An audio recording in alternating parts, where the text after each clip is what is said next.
right, we're ready for Leviticus chapters 5 through 8. This is our outline, one of the outlines we're following. We're trying to follow two, which is a little unusual, but anyway. We have in this one, chapters 1 through 7, the offerings and sacrifices. And then we're going to get into chapter 8 tonight, and the next section here is 8 through 10 on the priesthood, so we'll start into that. Then we'll look at laws for daily living, the Day of Atonement, and then miscellaneous laws. Now, one of the interesting things about our transition tonight is when we make it through chapter 7, we've got through one of the more difficult sections. And by that I mean we're talking about the offerings and sacrifices. I would expect many of us are having trouble remembering the difference in the burnt offering, the sin offering, and the trespass offering, and what's the distinction. Which one of those could you eat the meat of? Which was it only the priest could eat, and which of it was to totally and totally be burned? You may remember for tonight's class, but unlikely 3 weeks from now you're going to remember that. So when we get through chapter 7, which we're about to in a moment, we're going through 5, 6, and then 7, and we're going to get into 8, we will have got through that difficult section. Now, there are going to be some things that we may get lost a little bit in, but we're going to, I think, easily understand the miscellaneous laws, the Day of Atonement, the daily living, clean and unclean animals, etc., beyond chapter 7. Does that make sense? So we're getting over a hump tonight in our study, I think. At least in my mind, we are. This is Wiersbe's outline, the God's provision for sin. We're going to finish the sacrifice section, get into the priesthood section, and then there were precepts for separation. We're going to better understand that holiness as we get into chapter 11 a little bit later, and then his promises for success. To review where we've been, chapter 1, what was it about? Yeah, laws of burnt offerings. And what I hope you'll remember, I really don't expect you a year from now to say, oh yeah, chapter 2 is about, well, you go ahead and tell me what chapter 2 is about. Yeah, it's the grain offering. I don't expect you to remember that versus chapter 1 being the burnt offering, but if we get familiar with where things are found in Leviticus, later in the Old Testament, when a reference is made to a burnt offering, we know to go back hunting in the first 7 chapters, don't we? And we'll hunt and peck through that till we find the burnt offerings and find references there.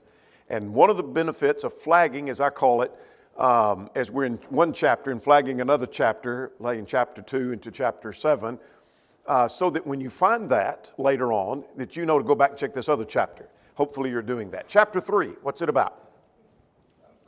Peace offering, and then finally chapter 4, sin offering. All right. What's chapter 5 about? Yeah, trespass offering, and also something else dealt with there. Bleeds over into chapter 6, restitution. What's chapter 6? We're on question 1, part B. Chapter 6, what's Leviticus 6? All right, it deals with restitution as an outflow of chapter 5, kind of one of those unfortunate chapter divisions, I think. Remembering those are put there by man, so that's not a reflection on inspiration. That probably the first few verses of chapter 6 should have gone with chapter 5, but be that as it may, we'll deal with that. Chapter 7, what's it about? Yeah, more of the offerings and the eating of blood. And now we shift gears. The offerings are over. Chapter 8 deals with what? Yeah, the ordination of the priest. And so here's the consecration, ordination, institution, whatever you want to word that, of Aaron and his sons. And now the priesthood is rolling and ready to go. Does that make sense? Tabernacle has been erected. Now we're ready to roll with everything else. Now, this is just a listing of the things we find in chapters 5 through 8, from the trespass offering, the burnt offering, grain offering, sin offering, and the peace offering, and the consecration. We're going to look more specifically at the chapters a little closer here. So here's chapter 5. I call it simply trespass offerings and restitution. Now, that restitution is going to bleed over into chapter 6 and verses 1 to 7. Again, I mentioned that's one of those unfortunate chapter divisions, I think. So we'll get underway with chapter 5. Question number 2, what is the trespass offering?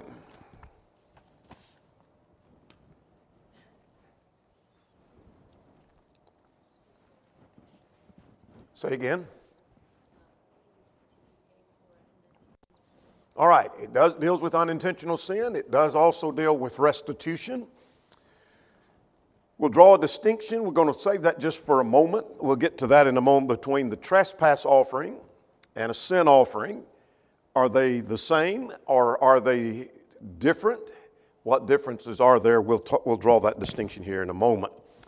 So let's get underway with the trespass offering.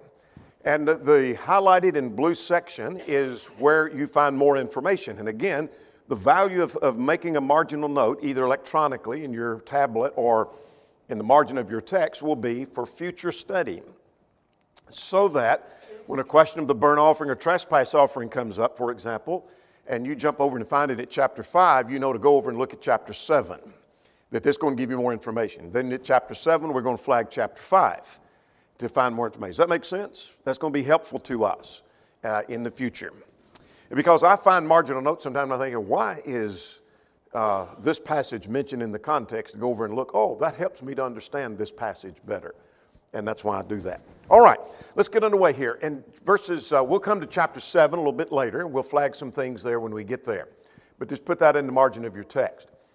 I start off here, or the text starts off, as I've outlined it here, some examples of the kinds of sin that are under consideration in the trespass offering.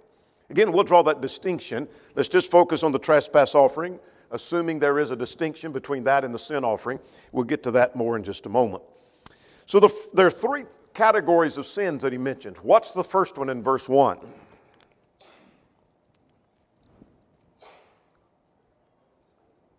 When you fail to testify under oath.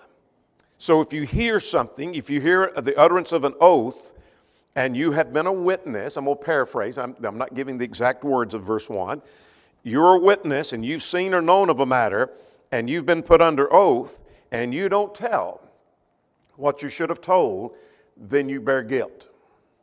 That make sense?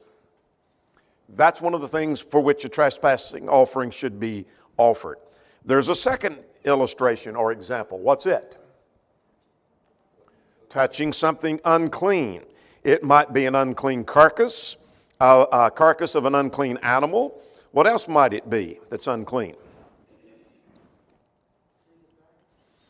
Yeah, an unclean creeping thing, insects, or it might be some unclean livestock. And then he becomes guilty, or he may have touched, verse 3, a human uncleanness of whatever sort it may be, and it be hidden from him. When he realizes it, then he shall be guilty. All right, let's stop and talk a little bit about this thing being hidden from him. It's mentioned several times in the text, like at verse 2, verse 3, if it be hidden from him. I'm reading from the New King James, and as you know, you've heard me mention many times, the New King James is updated every year. So your New King James may word that differently. Some of them translate that he is unaware of it, hidden from him in the sense he's unaware of it. The NET, which is a little more wooden than some of the other translations, he does not, or he did not realize it.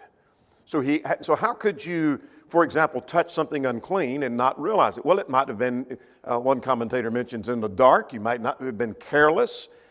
Here is something unclean. You should have walked around and you touched it. You didn't know you were getting that close to it, but you were forbidden to touch that, and you did nonetheless, and he's unaware of that.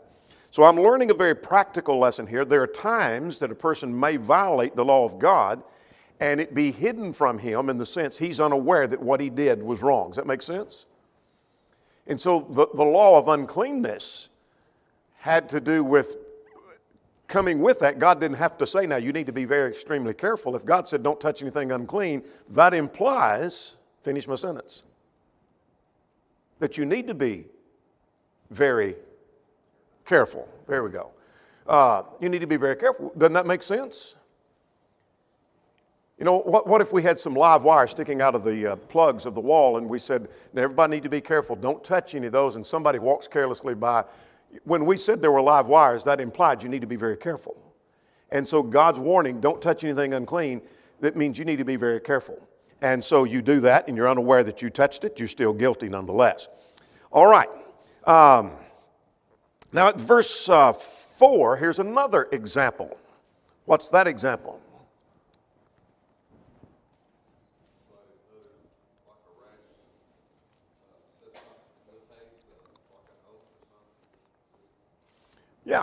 gives an oath, he gives a vow, he makes a promise, and notice he does it thoughtlessly. What does that suggest to you? Careless, absolutely. He carelessly makes a vow, and whether it's to pronounce an oath, to do good or to do evil, in other words, I'm going to do this or I'm not going to do that, whatever promised, in either direction it goes, and he doesn't fulfill the vow, what does God think about that? He sinned. He's guilty. All right, here's a practical lesson. Let's get ahead of ourselves because we probably won't get that far to our practical lessons. And that is, I'm learning from that a vow or a promise God takes serious. How many times have you, or I've done it, or maybe someone else we've dealt with, will make a promise. I'll tell you what I'll do, and we make a promise. I'm going to do thus and so, and then we forget about fulfilling that.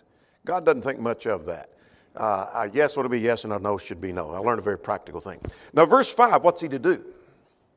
If any one of these sins, and he becomes now aware of it, that I didn't testify under oath, I came in contact with something unclean, I made a vow and I didn't fulfill it, and confess it, acknowledge that. He has to acknowledge that, and then there's to be the trespass offering. All right. Now let's get underway with the trespass offering, and then I'm going to draw a distinction between that and the sin offering.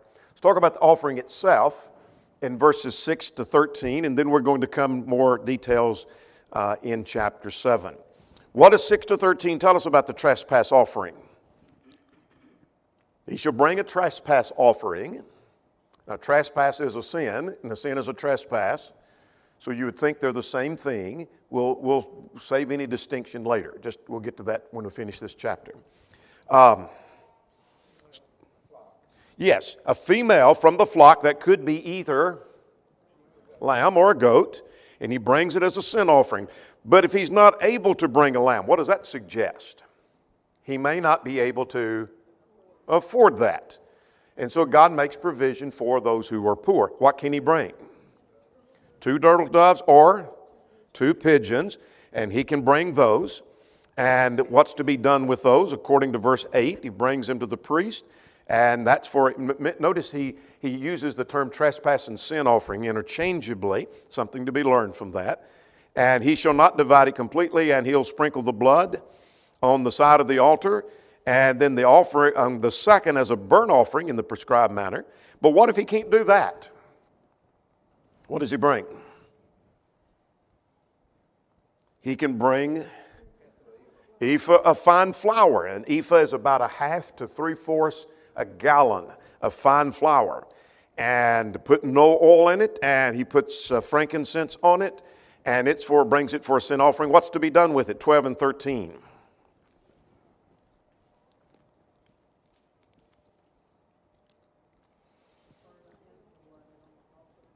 Yeah, take a handful and burn it on the altar according to the offering made by fire, and it's a sin offering. There's your connection with the sin offering. And the priest will make atonement for him, and he shall be forgiven. And what about the rest of it that's not used?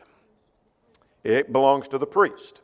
All right, we've already seen that principle before. Now notice we're about to begin this restitution section, so keep that in the back of your mind, and let's draw a little distinction here between the sin offering and the trespass offering. Some of the distinctions that have been drawn, that some commentators, some writers have drawn some distinction between the two that I don't see. They make a distinction, I'm thinking, I'm not sure I see that distinction, but I do think there is a distinction. They are essentially the same sacrifice. Why? Because sin and trespass is the same thing, is it not? And they're used interchangeably in this context. I just flagged that for you. That he talks about a trespass offering, then when he offers the sin offering, it is the sin offering. Let's go to chapter 7 and in verse 7. Remember, chapter 7 is going to give us some insight. So this will be helpful to us. We'll get this a little later.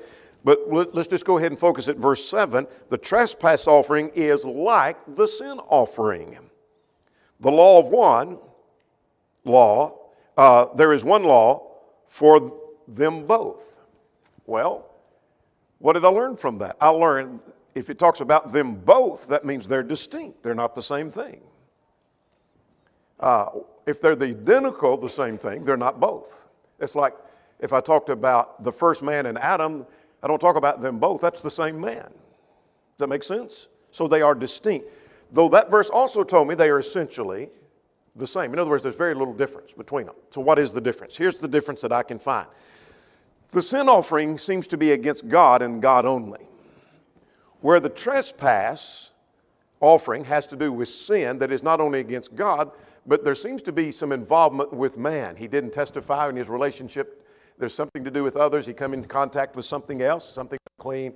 He failed to fulfill vows toward others.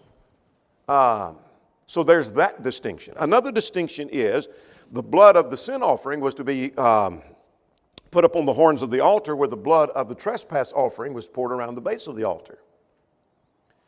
The sin offering, there was nothing said about restitution, where in the trespass offering, we're about to read about restitution. Does that make sense? Are there more distinctions? Perhaps so. Others have made some distinctions that I don't see. But I at least see those distinctions. There is some difference, though they are essentially the same sacrifice. There is a little bit of difference, and that's about as far as I can go with that. Does that make sense? All right. If it doesn't, don't ask me to say any more, because I just told you all I knew, and I made up part of that. So chapter 7, verse 7 gives us some insight. All right. Now let's go into the restitution. Let's go to question number 4. What were the requirements about restitution?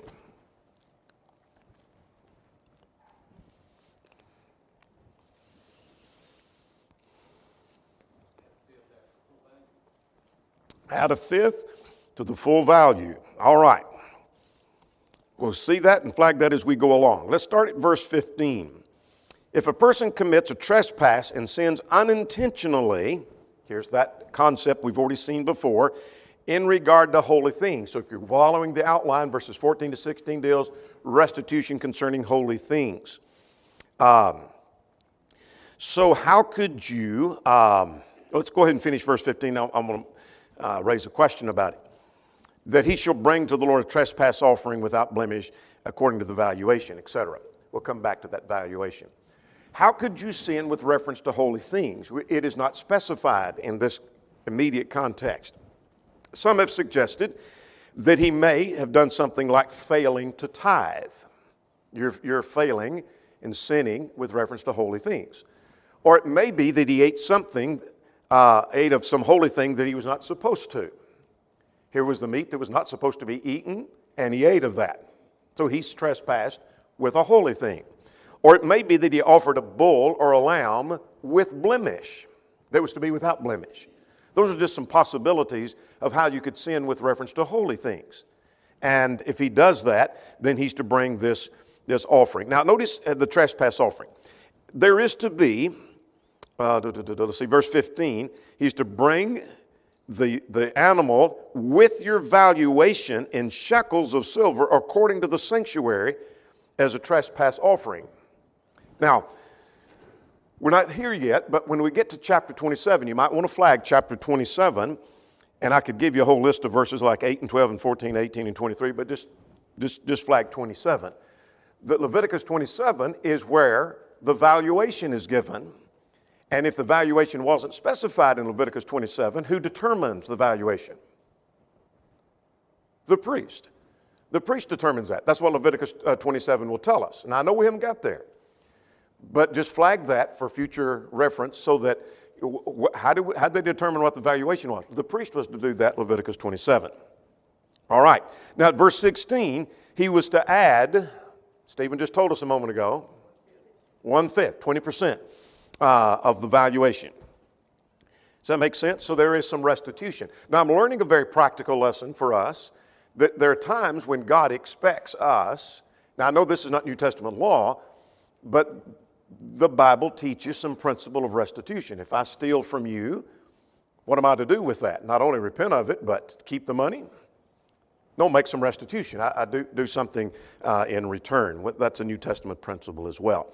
All right, now let's talk about violating the commands of God. Now, in holy things, you're violating the commands of God, but he specifically mentions that at verse 17. What's to be done?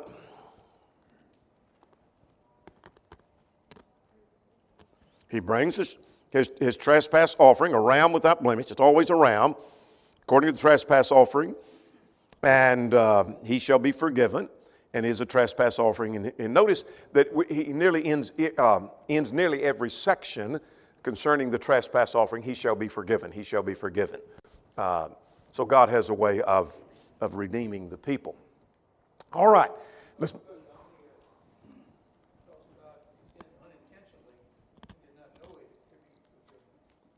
Say again.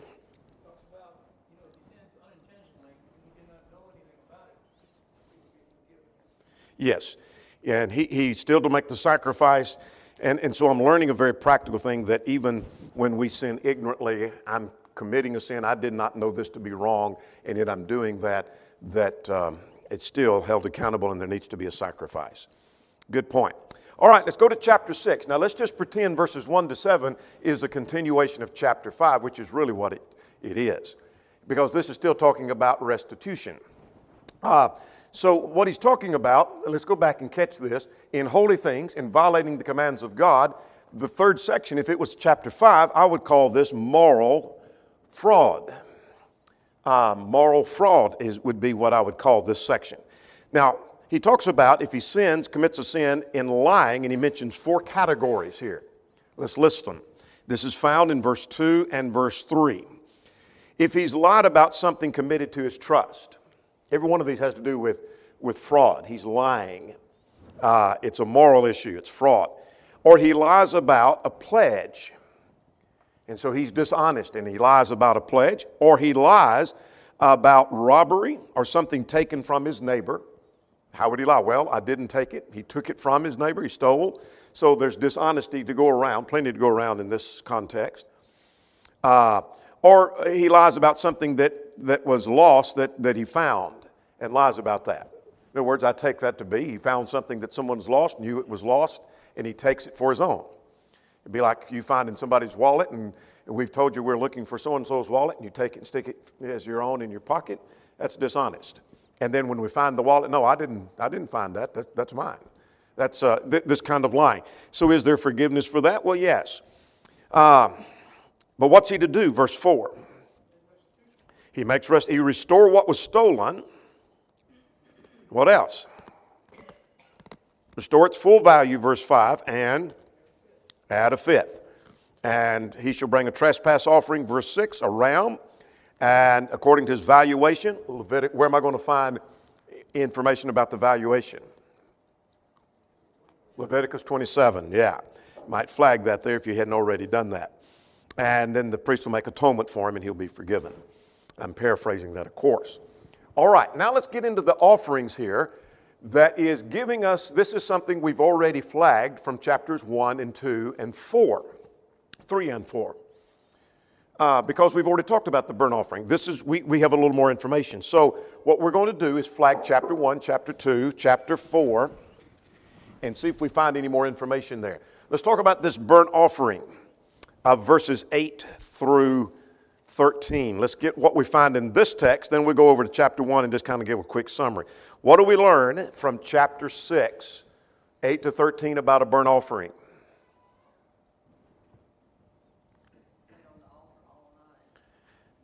Stays on the altar all night. Fires kept burning. Now, this wasn't mentioned in chapter 1, by the way. So you might flag chapter 1 in the margin of your text. The chapter 1 tells us more information. That's where we saw more. That's where we were introduced to it earlier. Well, verse 10 says that this was to stay all night on the altar. Then the priest the next morning gets dressed and puts on what? Puts on his linen garments. Very good. And the linen trousers. And he takes the ashes and then he puts them where? Beside the altar. Then he goes, changes his clothes, and then he goes, takes that outside the camp, and puts it carries it out to a clean place. And notice at verse 12, verse 13, and also back at verse 9, 3 verses here tell us the fire is kept burning perpetual. That's that altar, that big square altar, that big altar right outside the door of the tabernacle. Make sense? Just as you came into the courtyard, that's that big altar. Altar of burnt offerings. A perpetual fire shall be burned upon it. And, all right, let's go over to chapter 1. Just get let's just set our eyes on chapter 1. and see what you have highlighted there or marked. This is that same burnt offering. It could be of the herd, is to be without blemish. It could be of the flocks, verse 10, again without blemish, or it could be of the birds, again without blemish. We have more details of how that's to be offered, what part was to be burnt, what was to be done with that. The whole sacrifice was burnt, and we talked about how that was symbolic of complete surrender of the worshiper. It seemed to be verse 9. So chapter 1 gives more details, but so does chapter 6 give us some details we didn't see in chapter 1. All right, let's move to the grain offering. And we're going to find more information where? Chapter 2. So you might flag chapter 2 here. What do we see about the grain offering? It's divided into two sections here. There's the grain offering itself, and then there seems to be a reference, verses 19 to 23, at the consecration of the priest. We'll come to that in a second. Let's talk about the grain offering, 14 to 18. What do you see?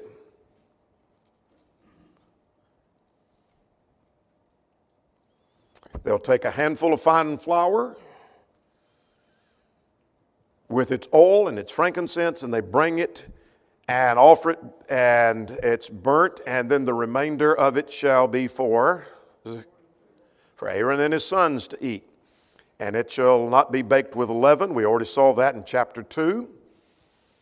And all the males among the sons of Aaron may eat it as a statute forever. We might go over and flag chapter 2. Most of the chapter was devoted to the grain offering. Remember that?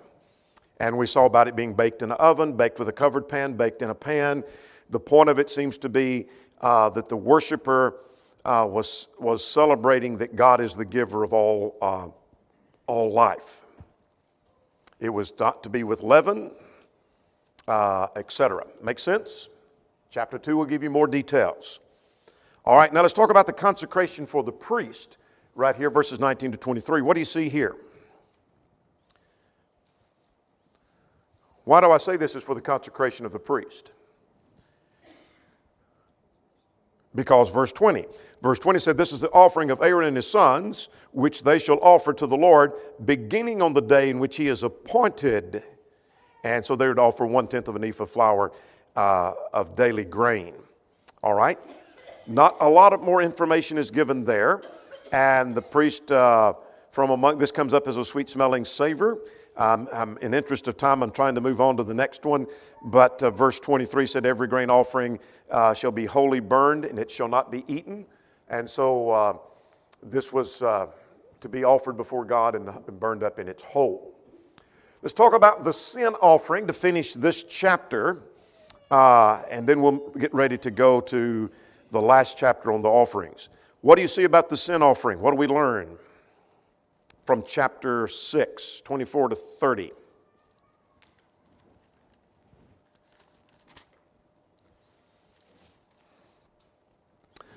Very similar to what we've been talking about in the trespass offering. This was a sin offering, and the place where the burnt offering is killed before the Lord is most holy. The priest offers it, and the priest who offers it shall eat it. In the holy place it shall be eaten, and everyone who touches it must be holy.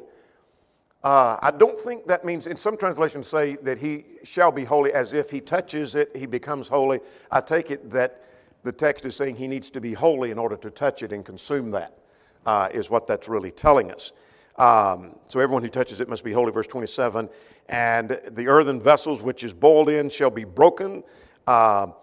Verse 29, all males among the priests may eat it. But what do you learn from verse 30? This is kind of new information, at least new compared to chapter 4. No sin offering from which any blood is brought into the tabernacle. Now go back to chapter 4. We made a note about that. Perhaps you didn't. It might be a good time to do that at chapter 4. Chapter 4 is about the sin offering, and it talks about if an individual sins or if the whole congregation sins, and there was distinction, and if a ruler sins, any of the common people sin. This is the sin offering for those. We made a note, at least I encourage you to make a note at chapter 4, that if the blood is taken into the tabernacle, it couldn't be eaten. But if it was poured around the altar, it could. Remember that distinction? Where did we learn that? We learned that from chapter 6, 26 to 30. That's where we are now. So that's where we got that information. We just picked that up right here in this section. So if the blood is taken into the sanctuary, can't eat it. If it's poured around the altar, you could. There was that distinction. So later on, you may come across some, why could they not eat of this sacrifice? Well, you've got a note at chapter 4. You'll have that same note at chapter 6, what that distinction is. All right, let's see if we can make it through chapter 7. This is our last of the hump of the chapters on the offerings. I know this is a little, for some, this is, you've got it down. And others of us, we struggle with keeping this all separated. That's all right. So here's more information about the trespass offering. Now, when we were in chapter 5, just a few moments ago, we flagged chapter 7. Guess what? We need to flag chapter 5 now. So you might make a note, chapter 5, verses 1 to 13 on this trespass offering. And noticed a moment ago we skipped chapter 3 in flagging chapters. That's because we're going to pick that up right here at verse 11. All right? So let's talk about the trespass offering. Here's the trespass offering. So we're not going to spend a lot of time on looking more for information that we don't already know. What do you see in chapter 7, 1 to 10 about the trespass offering? Its blood will be sprinkled around the altar, verse 2. Say again. The fat is to be offered. Very good. And since the blood is not taken into the sanctuary, what happens at verse 6? It be eaten. Every male among the priests may eat, and it shall be eaten in the holy place. Now here's verse 7. If you didn't flag that a moment ago, you might underline this. This gives you information to help you with chapter 5 and help you with chapter 7. The trespass offering is like the sin offering. You say, it seems like the same thing. Well, that's what God said. It is a sin offering, but they are distinct because he refers to them as both. And the priest makes atonement. So is it a sin offering? Yes. But there is some distinction as we've already flagged. Now notice at verse 9, every grain offering that is baked, the priest who offers it let me back up just a little bit. What am I looking for? The trespass offering is like that, and the priest shall make atonement. And the priest who offers it, I'm at verse 8, anyone's burnt offering, that priest shall have it for himself, the skin of the burnt offering that he offered, and every grain offering that is baked in the oven and is prepared shall be the priest who offers it. In other words, he gets that. But notice with reference to that grain offering, there was no requirement, at least I don't remember seeing one, of that being eaten in the holy place where the meat was. Does that make sense? There was a requirement. That's to be eaten in the holy place. There's no requirement with reference to the grain. To my knowledge, I didn't see it. If it's there, flag that for me and we'll catch that. All right, now let's go to the peace offering now at verse 11. We're going to flag what chapter? Chapter 3 gives us more information. So let's go back to chapter 3 just quickly. There was the peace offering. There we learned that it was to be out, you could offer it of the herd, you could offer it of the flock. It was to be without blemish. That it seemed to be a celebration, not in order to obtain peace, as in a sin offering to obtain forgiveness, but a celebration of peace. And so where do we get that information? We got that from chapter. We see that implied in chapter 3. We learn more in chapter 7 right here. And so you might underline the statements about thanksgiving. For example, in verse 12, you'll see it again at verse 15 and 2 or 3 other places. That this is a peace offering. In verses 11 to 15, it might be a peace offering for thanksgiving. That is, it's a celebration.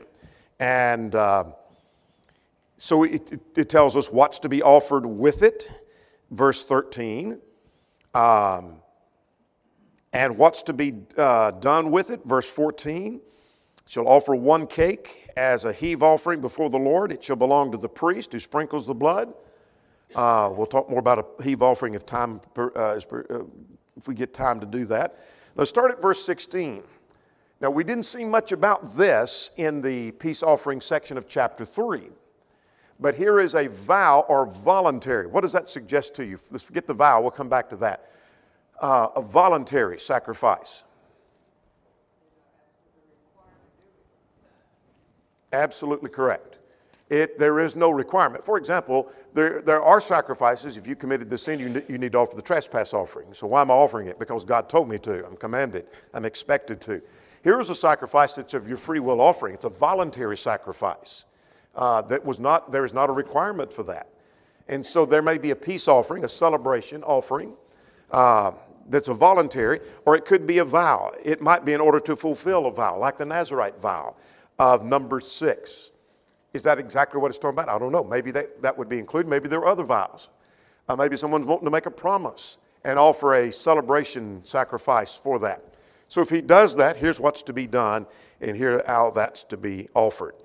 So I'm going to move on to verse 19 to 21, still talking about that peace offering. What do you learn in 19, 20, and 21?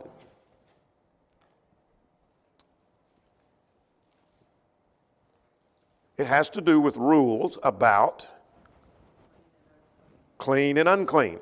The flesh that touches anything unclean shall not be eaten, and it shall be burned. And the person who eats flesh that is of the sacrifice of a peace offering that belongs to the Lord, while he is unclean, he's cut off. In so other words, God had strict rules. I'm not expecting you to remember all of that. God had strict rules concerning clean and unclean. And so nothing's to be touched that's unclean. If you're unclean while you're offering the sacrifice, be cut off from the people. Very strict rules concerning that. All right, now let's move on to talk about the blood and the fat and the meat. And so there's only one verse that we flag as a parallel, and that's in chapter 3:17 to this whole section here. So let's see what we've got. God gave instructions. They were not to eat of any of the, first thing, verse 23, fat. Now what's interesting is that didn't forbid, that didn't mean that fat was forbidden for all uses. How do I know? Verse 24. And the fat of the beast that dies naturally, and the fat of that which is torn by wild beasts, may be used in any other way. What's he talking about? I don't know. Maybe in seasoning, maybe in cooking, or I don't know. But that was not to be eaten, but that didn't say that it was useless and couldn't be used at all. Does that make sense? But you by no means eat it. So you may use it in another way, but don't eat it. What else could not be eaten? Verse 26. Blood. Since both of these, the fat and the blood, were an integral part of the sacrifice, that seems to be the focus here. But there's another reason why the blood was not to be eaten. Leviticus 17 says, life is in the blood. But that's not mentioned here. This seems to be focused more on the sacrifice. These were integral parts of the sacrifice. So don't eat the blood. That's to be either put on the altar or poured around the base of the altar. The fat's to be burned. Don't eat that. Now, let's move on to the portion for Aaron and his sons in chapter 7, beginning of verse 28. What's this talking about? This is how the priest got much of what they got to eat was from some of the sacrifices. So Moses spoke to Aaron. The Lord spoke to Moses and tell them that the one who offers a peace offering, let him bring his offering, and his hand shall bring the offering made by fire, and the fat of the fat with the breast he shall bring and wave it as a wave offering. We'll come back to that. But the breast shall be Aaron's and his son. And then there is a heave offering, and the right thigh shall be his part. Now, we've already talked about this earlier in Leviticus about the heave offering, or in Exodus, by the way. I believe it's Exodus 29. The wave offering would be an offering that would be raised up and waved before the Lord, where a heave offering is lifted up. It's symbolic of giving this to the Lord. And though this was waved before the Lord or given to the Lord, the breast and the thigh of these animals would be given to Aaron and his sons. They could eat of that. I want to drop down to verse 37 because we want to get chapter 8 here if we can. We basically end this section saying this is the law of the burnt offering, grain offering, trespass, consecration, and sacrifice and peace offerings. All right, we're over the hump of all the offerings. If you got kind of confused in that, we're ready to move on. Make sense? We know where to go to get that information. Not expecting you to remember all of that, but we're ready to move on from that. Let's see if we can get chapter 8. So here's chapter 8. Here's the consecration of Aaron and his sons. In other words, the tabernacle has been erected and all the laws have been laid out for the sacrifices. Now we don't have the priesthood in place. We have them appointed. As far as Aaron's going to be the high priest, etc. So we're going to have to quickly get chapter 8. So they put the garments, verses 1 to 9, on Aaron. And so they take a bull as a sin offering. Verse 2, I'm just going to flag highlighted verses. Verse 5, Moses said to the congregation, this is what the Lord commanded to be done. In other words, Moses is just a spokesman. That's all he is. Much like a preacher preaching the gospel. It's not him. He's telling you what the Lord said. And so he's not the one that thought of it. He didn't think of the great things. The Lord did. He's just the spokesman. That's all Moses is doing. And so they put all the garments on him. Now then, verses 10 to 13, what's done to the tabernacle and to Aaron?